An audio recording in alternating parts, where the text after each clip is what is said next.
আসসালামু আলাইকুম। থাইল্যান্ডের খুবই জনপ্রিয় একটি ডেজার্ট হচ্ছে ডাবের পুডিং। প্রচণ্ড গরমে ঠান্ডা ঠান্ডা এক টুকরো ডাবের পুডিং খেলে খুবই ভালো লাগে। আর মাত্র 3টি উপকরণ দিয়ে এই পুডিং তৈরি করা যায়। আজকে আপনাদের সঙ্গে এই ডাবের পুডিং কিভাবে বানাতে হয় সেটি শেয়ার করব। চলুন তাহলে দেখে নেওয়া যাক। আপনি আমাদের চ্যানেলে নতুন হলে চ্যানেলটিকে সাবস্ক্রাইব করে অল নোটিফিকেশন অন করে রাখুন। এখানে একটি প্যানের মধ্যে নিচ্ছি কাপ দিয়ে মেপে 2.5 কাপ পরিমাণ ডাবের পানি, আর পানিটা ছাঁকনি দ্বারা ছেঁকে নিতে হবে। দিচ্ছি 2 টেবিল চামচ পরিমাণ চিনি। এখন দিচ্ছি 1 চা চামচ পরিমাণ agar agar powder. Agar agar powder আপনি যে কোনো সুপার শপের মধ্যেই পেয়ে যাবেন। তারপর খুব ভালোভাবে মিশিয়ে নিতে হবে। এখন আমি যে কাপের মধ্যে সেট করব সেটা রেডি করে নিচ্ছি।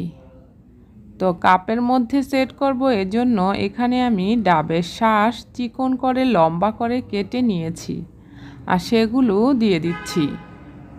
তো এইভাবে আপনি যে মোল্ড কিংবা কাপের মধ্যে সেট করে নেবেন সেটা আগেই রেডি করে রাখতে হবে। তারপর চলে যাচ্ছি চুলায়। চুলার আঁচটা মিডিয়ামে রেখে তারপর অনবরত নেড়ে একটা বলক আসা পর্যন্ত এই মিশ্রণটি রান্না করে নিতে হবে। তো দেখুন, যখন একটা বলক চলে আসছে তখন আমি চুলাটা বন্ধ করে দিয়েছি। এখন এই মিশ্রণটাকে হালকা ঠান্ডা করে নিচ্ছি।